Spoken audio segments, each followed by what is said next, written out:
Црн петок, црна мачка, црни грујо, црна вдојца, црна дудинка, црна недела, црна испод ногти, црнци у тунел, црна вуна, Нана што ја преде, црно и бело од Майкл Джексон, црна хроника, црн пантер, црно семе, црна гора, црно сонце, црно тиквешко, црно чоколадо, црнила и уште многу други црни перспективи за нас македонците, но една е повеќе од сигурна, дека црно ни се пишува. Да, убаво ме слушнавте, црно ни се пишува. Зошо бе така, Сашо, па сега еве избори бе, како црно, па имаме надежи, она, така е велам јас, сето тоа ќе се случи, ама по долгорочна анализа на мојата маленкост како глумец, комичар, писател, политички аналитичар и не тоа. И на мојот тим составен Елиот Молер, конобар, политиколог без работа, хемиски инженер, чистачка углес, двајца камермани од собрание, копирајтерот Количани, кафе куварка, таксист и директор на текстилна фабрика у Штип, дојдовме до епохален заклучок во една реченица. На Македонија, северна или сјебана, црно и се пишува. Нормално, секој заклучок бара образложение, па да почнеме однапред или од позади, како сакате, чим црно ни се пише, да видиме колку сантиметри ќе биде то црното. Галиба дека е бабачко, кохидрант, црево пожарникарско. Како прво, цените во Македонија еве нема да застанат на економското ниво на кое треба да бидат и на кое се стабилизира насекаде во Европа и во светот. Овде ќе дивеат со екстра профити, поготово цените на храната и цените на енергенсите, тргнувајќи од струјата па натаму. Тоа ќе прави и цените на услугите да одат нагоре. Ова ќе ги создава увозните фирми мешетари. Тоест, ова ќе го создаваат увозните фирми мешатари кои се без контрола и кои заедно создаваат договорени монополи и така ги креваат прво цените на млечните производи, па потоа и се друго. Осиромашениот народ кој не е научен да бойкотира фирми и производи, а треба да научи, ќе продолжи да купува и да се реди под психозата на страф, наметната од платените медиуми дека одредени производи ќе ги снема или истите од утре ќе бидат поскапи. Да ви го објаснам пластично принципот. На мене како комичар ми е подобро за мојот настап да продавам 500 карти по 600 денари, отколку 1500 по 200 денари. Да, за народот е подобро по 200 денари, затоа што цела фамилија ќе дојде да ужива на мојот стендап. Но за мене е подобро со само 500 карти да го извадам комплетниот настан. Дали е празна салата не ме интересира. Така функционираат нашите увозници. Сакаат со 5 парчиња кашкавал да го извадат трошокот за цел пакет. А потоа остатокот да биде профит, па макар се продавал и цел месец потоа, макар му влосал.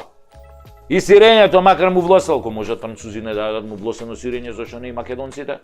Исто така црно ни се пише и во градежништвото. Таму установите нема да поевтинат, да се разбереме, напротив, ќе поскапат. Градежната мафија во спрега со политичката имаат толку многу пари украдени од државава што мораат да ги стават во бел бизнис кој воопшто не е контролиран со потекло на имот, како што ни беа примерите со купување на трговски центар од познатиот нели внук овој Петардава на Чичкоали што е. Каде што пари од некакви бизнисмени кои не се проверуваат, влегуваат, па кредити се пријавуваат, па потоа ни 10% од сумата не ја покриваат и така натаму и така наваму. Токму од тие причини, од таа причина ќе се гради ненормално за да може тие пари да се обелат комплет. Затоа и не ги интересира продажбата, затоа што се украдени пари или пари од тендери и нелегална трговија со дрога. Туку само ги интересира обелување на истите, како да ги обели. Да беше градењето на комерцијална и бизнис основа, се знае дека секој бизнисмен сака своите пари што е можно побргу да ги врати и затоа цените ќе беа нормални, плюс ќе го притискаат банките да ги врати кредитите. Не може да чека да продаде 2000 евра квадрат. Тоа е во нормални држави, а кај нас се дигаат згради и се украдено од државата преку странски компании се пријавува во инвестиции. Шемава ви е следната. Вие плаќате ненормални даноци, вашите пари влегуваат во буџетот, буџетот со низа криминали власта го испумпува преку тендери на исти фирми, тие потоа ги ставаат парите на странски фирми, нели Белизе, Мелизе, овие Маршалски острови вамо тамо, тоа се фирми керки, кои лесно ги отвараат, потоа доаѓаат тука, деме како инвеститори и градат со вашите пари. А вие немате здравство, немате патишта, немате училишта, немате ништо за парите што ги плаќате во буџетот. А власта ви се фали со инвестиции. Ги инвестирале вашите пари преку Белизе, Маршалски острови и Бора Бора. Добро смислено, а? Како им петнало? Да сибаат векот. Затоа ваква градежна експанзија не е видена уште од времето на Пабло Ескобар кај нас, кога градел чуда и правил зоолошки градини тамо во Меделин, во Колумбија, затоа што немал што да им прави на купиштата пари, бе, луѓе. Цели стамбени блокови градел за сиромашни, фудбалски игралишта им градел. Само што Пабло не крадел од буџетот на државата. Тој продал дрога, бе. Чиста работа. Овие нашиве и крадат од буџет и продаваат дрога. Ништо не ќе достаат на случајот. Од кај што може да се земе, земаат. Нешто слично ко Колумбија денес се случи овдека. И бетер. Затоа сме најсиромашни во Европа, затоа што безочно се краде, а потоа со тие пари создаваат огромни имоти. Оние имотнine листови им крцкаат. Им крцаат на крцањината. Црно ни се пишува, луѓе, и поради растуреното здравство од страна на СДС и ДУИ, избеганите доктори во странство и тие кои што сега ќе избегаат, кои што допрва ќе избегаат. Значи ќе нема кој да ве лечи, бе, и ќе си ги оставаме парите во приватните болници за кои видовме случаи како оваа политичка мафија исто така сака да ги преземе. Црно ни се пишува дека полека остануваме без младо население. Ова ќе биде држава на старци, ќе нема кој кого да прца, бе. Барем не без Виагра, без овете. А млади веќе прцаат тамо по светот, ќе прцаат швеѓанки, норвежанки, данкини, французинки, ќе прцаат тамо. Ќе прцаат, бе, ќе прцаат. А ова ќе биде држава на старци кои ќе умираат секојдневно. Шо од болести, шо од старост, шо од 5 Виагри мавнати. А млади ве ќе си прцаат на страна. Без Виагри. Црно ќе ни се пишува од корупцијата за која 63% од граѓаните велат дека е канцер, кој полека ја умира државата. Потоа црно ни се пишува од немање стратегија во културата и спортот и се е оставено на мафијаши кои полека ги преземаат федерациите. И на крај, црно ни се пишува затоа што изгубивме се, име, идентитет и народ и јазик. Од нормална држава направивме бинационална. Сега ако го отвори некој, ако се осмели да го отвори, уставот ќе биде полинационална. Во која ќе владее неспособна и криминогена елита, во која 70% од припадниците се припадници на тоа малцинството кое владее со нас. Тие немаат интерес за оваа држава, ниту пак некојаш имале, си имаат тие две други матични држави и гледаат само како да ја доограбат оваа со помош на своите слуги подданички, социјалдемократи, кои како на дивиот запад се продаваат за грст долари. Ви велам, црно ни се пишува. И ако видите светло на крајот на тунелот, слободно пишете ми. Може јас веќе сум ослепел од несотиве. Инаку како викаше еден познат филозоф, тоа светлото на крајот на тунелот што го гледаме, може би е возот кој доаѓа кон нас.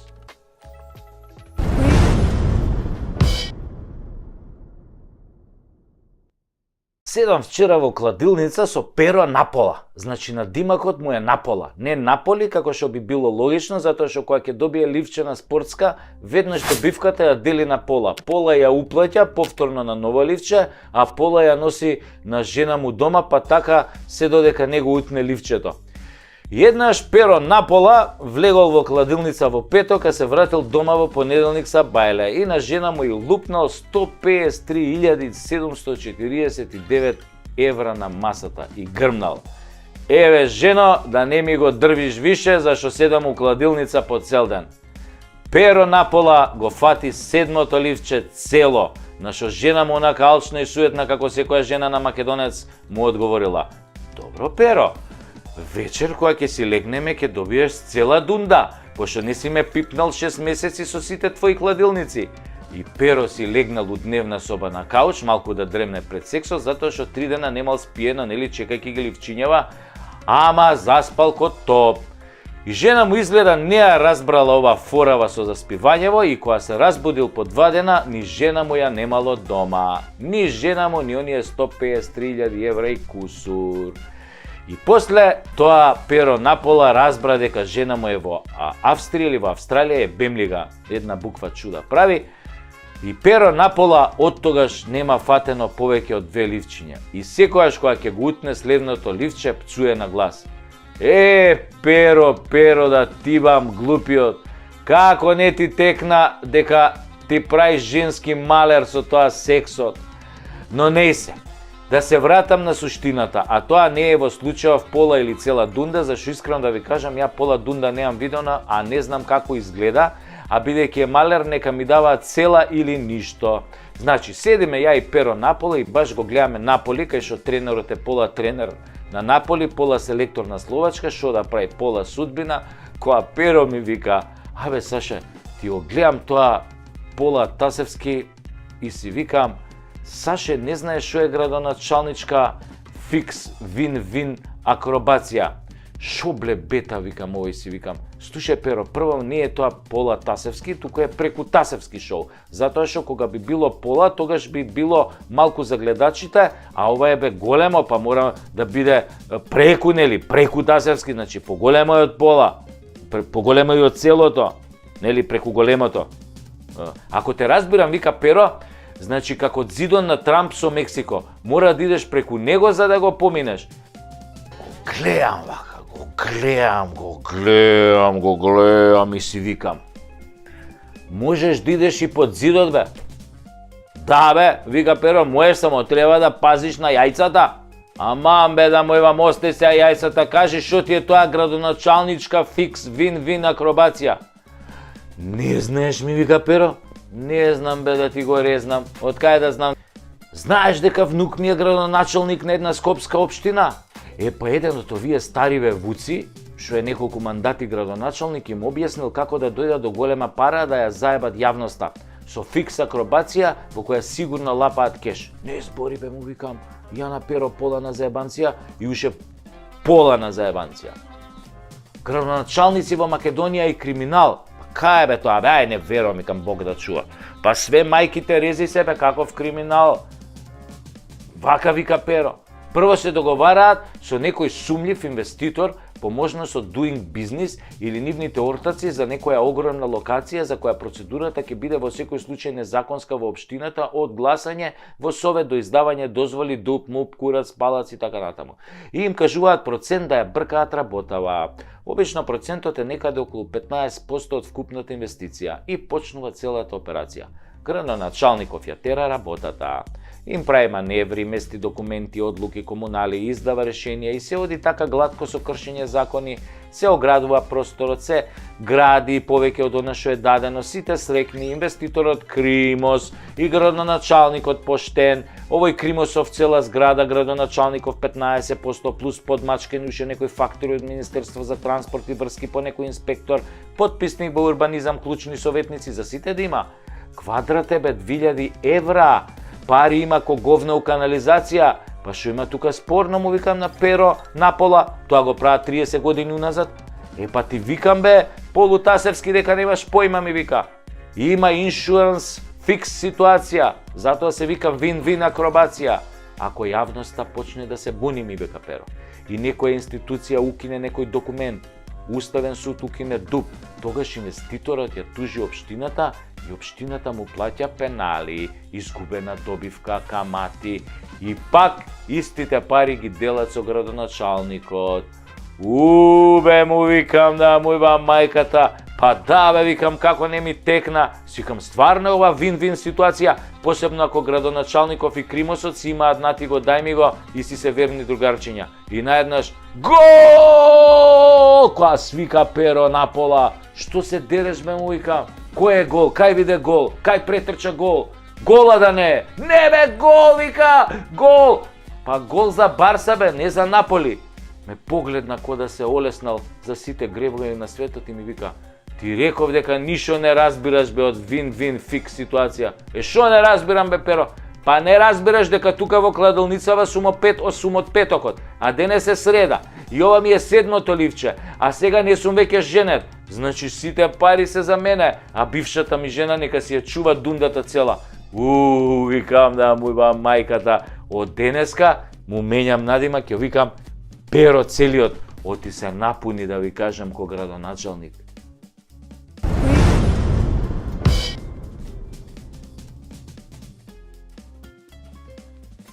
Ако македонизмот е штетен и лош, и ако оваа држава треба за се да го слуша калето, тогаш не ни треба ни да имаме држава. Пред некој ден го гледав филмот што го снимаше актерот Шон Пен за време на почетокот на конфликтот Русија-Украина наречен Суперсила. Во филмот авторот се признава дека не сакал да сними филм за војната, туку филм за Зеленски, за неговиот животен пат и славата, за се што подоцна се наметнало како тема, дошло од следот на настаните. Тоа е така со многу документарни филмови кои мора да се прилагодат на реалноста. Во филмот украинците се гордеат со тоа што се посебен народ од Русија, што по случувањата на Мајдан ја започнале својата борба против корумпираните политичари, во таа борба не ги почитувале подпишаните меѓународни договори и се однесувале арогантно кон отварањето на уставот и регулирањето на сите човечки права, меѓу кои најважните тие на русите кои живеат во делови од Украина. Но станува впечатокот од филмот дека американците им го дозволуваат на украинците се она што тука кај нас упорно се обидуваат да го задушат. Тоа е веројатно затоа што им требаат такви за да можат да се борат до последниот украинец. И Шон Пен убаво ја објаснува војната, убаво го објаснува војувањето, дека Западот и Америка го дозираат во вооружувањето на Украина затоа што не сакаат војна НАТО-Русија. Можеби заради фактот што сите НАТО земји секој месец произведуваат муниција за само 3 дена војување, а во Русија се произведува за 1 месец дупла количина. Дека Украина не може да биде членка на НАТО е јасно веќе како бел ден, но затоа слава на Украина и разни борбени песни што тие ги кажуваат за дигање на моралот и вложување во армијата под велот на демократизацијата и борба против проруските олигарси се форсирала значи од 2015 година, значи тоа не е приказно од 2022. На граѓаните им било јасно дека русите еден ден ќе дојдат. И тие живееле со тој факт и се допуштало се да се направи што е спротивно на демократските стандарди на европските устави и правното владење. Дури и се форсирал Зеленски да му се курчи на Путин и да ги одбива договорите во присуство на Меркел и Макрон. Во Македонија тоа се задушува, се форсира поданичкиот однос кон Грција, кон Бугарија, се назија на македонскиот народ, на македонскиот идентитет, правата на граѓаните и се форсира бинационална држава во која ќе владеат албанците иако се малцинство. Значи, исто е, ама и не е исто.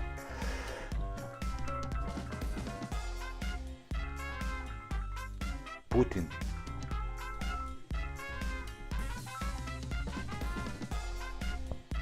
Здравствуй, товариш Путин. Овде секретниот агент Путина с коднијам именем Куров. Куров, товариш Путин. Да, товариш Путин. Куров. Ура! Ура, товариш Путин. Ура! Ура!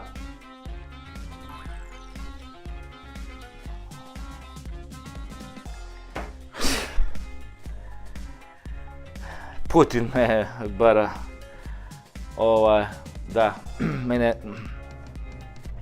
како што слушнав, тајното име ми е Куров, како руски разузнавач, нели?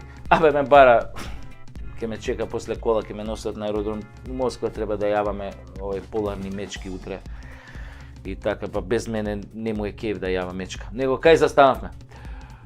Најважно е дека се форсираат тие кои се партнери на калето и другите земји. И ним им се дава се. Цела моќ да создаваат систем од суди и обвинители да цицаат пари од буџетот да купуваат имот. Додека во Украина проруските олигарси се на политички одстрел пред војната, во Македонија албанските националисти и олигарси се форсираат да станат помоćни и побогати. Се тоа низ призмата на неказнивост и политичка поддршка многу слично како во Украина. Украина е напуштиле досега околу 7-8 милиони луѓе, што е некаде околу 15% од популацијата. Ова се официјални бројки на најверојатно е преку 12 милиони ја имаат напуштено. А Македонија има дефицит од 300.000 млади кои ја избегаа од економскиот погром, мито и корупција, што е отприлика истиот процент и тоа без војна. Замислете, можеби Русија не е најдобрата земја на светот, можеби историјата не се покажала како голем пријател на Македонија и македонскиот народ, но на што сега и го прават западните земји и Европската унија на Македонија е во најмала рака страшно. Не можеби како војна, но и тука умираат луѓе на разни начини кои не се нормални и не се секојдневни во земјите на Европската унија. Само видете што се протна со европско знаменце, што се случува со квази автопатите, каде се плаќаат милиарди евра, врбување на домашни предавници за грст долари од страна на Западот, лажни ветувања за членство во Унијата за да се случи апсурдот дека на Украина, на земја во војна, која што ја губи војната, разрушена, без 25% од своја територија и дадоа почеток за преговори. Замислете, на Украина и дадоа почеток за преговори со Европската унија. Какви се тоа двојни стандарди? Каква е тоа космичка дволичност, лицемерие? И форсираат тука албанско политичко крило да ја растура полека земјата. Тоа многу кажува за ова дволично однесување. И само се повторува европски вредности. Ми се гади веќе и од сатирата на таа тема. Едноставно се одвратни, но не само кон овој народ. Многу примери има за жални светот, двојни аршини во 21. век, цивилизацијски вредности, развиена демократија, европска демократија, западна демократија, слобода и правда. А во Газа се случува геноцид. Преку 15.000 мртви деца за неколку месеци. Деца само. Европски права, слобода и правда. Курот на Магареново зоолошка. Оне што е мој комшија на лавот. Да му го оправам.